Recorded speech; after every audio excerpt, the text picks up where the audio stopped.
হ্যাঁ না না, শাড়ি রেডিমেড না, মানে শাড়িটা নিয়ে ওটাকে এরকম করে ড্রেপ করা। সবে সবে শিখেছি তো ভালোভাবে, মানে আগে আমি একদমই পারতাম না, কাউকে বলতে হতো। তো এটা খুব রিসেন্ট আর কি আমার শেখা হয়েছে আর কি।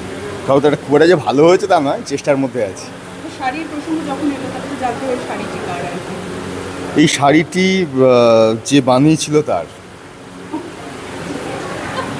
মানে এটা প্রতি পারপাসে তোমার কাছে আসে। হ্যাঁ না না, এই কি শাড়ি তো একজন, শাড়িটি কার মানে, শাড়িটা কেউ একজন বানিয়েছে, তাঁতির শাড়ি, তাঁতি তৈরি করেছে। এবার একটু রাশির প্রসঙ্গে আসে আর কি। রাশির বিমুখে আমরা দেখতে পাচ্ছি এতটা সুন্দর কাজ করছে মানুষকে আর কি, সবার মধ্যে ছড়িয়ে যাচ্ছে এবং তার সাথে তুমি জড়িয়ে পড়া, তোমার কতটা মুহূর্তটাকে? আমি খুবই এক্সাইটেড, মানে টু বি ভেরি অনেস্ট, আমি যদি আরও স্পেসিফিক্যালি বলি তাহলে এই ছবিতে যদি আমি পার্ট নাও করতাম তাহলেও আমি ইকুয়ালি এক্সাইটেড থাকতাম। তথাৎ ছবি প্রথম কথা, আমি হঠাৎ করেই জানতে পারি যে ও আমাকে বলে যেরকম একটা চরিত্র করতে, যে চরিত্রটা আমার কাছে সত্যি নতুন, এরকম চরিত্র আগে আমি খুব একটা করিনি আর কি, যে একদমই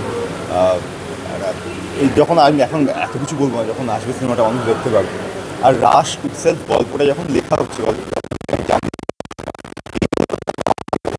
ছোটোবেলাটা আমি বড় হয়েছি, তোরা বড় হয়েছিস, কিংবা আমার ভবিষ্যতে আমার সন্তান হলে আমি চাইবো সেখানে এই ছোটোবেলাটার মধ্যে দিয়েই যায়, যেখানে দরজা খুললেই রাস্তা হয় না, দরজা খোলার পর একটা বারান্দা থাকে, তারপরে উঠোন থাকে, তারপর একটা ছোট্ট গেট হয়, তারপরে রাস্তা আসে। তো রাস এই সমস্ত কিছু নেই, খুব মাটির কাছের ছবি। প্রত্যেকটা চরিত্রই একটা করে ছাপ রেখে যায়। তোমার মধ্যে তোমার চরিত্রটি কি ছাপ রেখে যায়? স্যাক্রিফাইস। কারণ আমি যে চরিত্রটা করেছি যার নাম সৌমিক, সৌমিক বিশ্বাস করে যে ভালোবাসা কখনো আদায় করা যায় না, ভালোবাসাকে ছেড়ে দিতে হয়, ভালোবাসাকে অর্জন করতে হয়। হারিয়ে যাওয়া বাঙালিদের গল্প, তোমার মানে বাঙালিদের মধ্যে কোনটা হারিয়ে গেছে বলে তুমি পার্সোনালি মনে করো? আমি খুব একটা অবশিষ্ট কিছু পাই না, মানে পাই যে একদম না সেটা ভুলতে হবে, কিন্তু সেটা খুব অল্প এবং খুব অল্প লোকের মধ্যে এখনও বর্তমান। যদিও আমি বলবো যে বর্তমান ইউথ আমি আবার দেখছি রুটের কাছে ফিরতে চাইছে।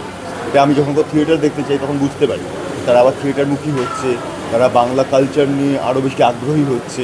কারণ এটা তো আমাদের সংস্কৃতি, ঠিক আছে, যেটা আমার মনে হয় ভারতবর্ষে আমি প্রচুর জায়গায় ট্রাভেল করেছি, আমাদের মতো এত সাহিত্যের সম্ভার, যত বিপুল পরিমাণে সংস্কৃতি আমাদের এখানে ছড়িয়ে রয়েছে, এবং তার সাথে সাথে খাবার, সারা ভারতবর্ষে কোথাও নেই। আমি এটা একদম মানে বুক ঠুকে খুব বড় বোধ করি, ভাগ্যিস বাঙালি হয়েছিলাম। তো এবার আমরা যদি সেগুলো ভুলে খালি সারাক্ষণ আমরা অ্যাডাপ্টেশনের মতো অ্যাডাপ্টেশন করি, আমরা এগোই জীবনে, কিন্তু আমরা যদি এটা ভাবি যে আমাদের এগোনোটা শুধুমাত্র বাঙালিদের নিজস্বতাকে ভুলে গিয়ে এগোনো, তাহলে আমাদের মতো বোকা আর কেউ হয় না।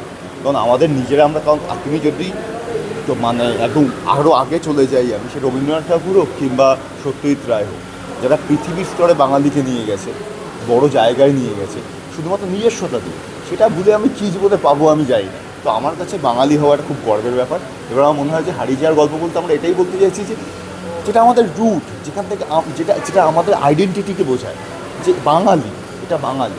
আজকে তুমি দেখবে যে ভারতবর্ষের অন্য যে কোনো জায়গায় গেলে তাদের কস্টিউম দেখলে, তাদের বাকি সবটা তুমি বুঝতে পারবে যে তারা একটা কোনো স্পেসিফিক্যালি প্রদেশ থেকে বিলং করে। তুমি কলকাতার সাথে বুঝতে পারবে, সবই এক মনে হয়। এইটাই তো হারিয়ে গেছে। Thank you. Thank you.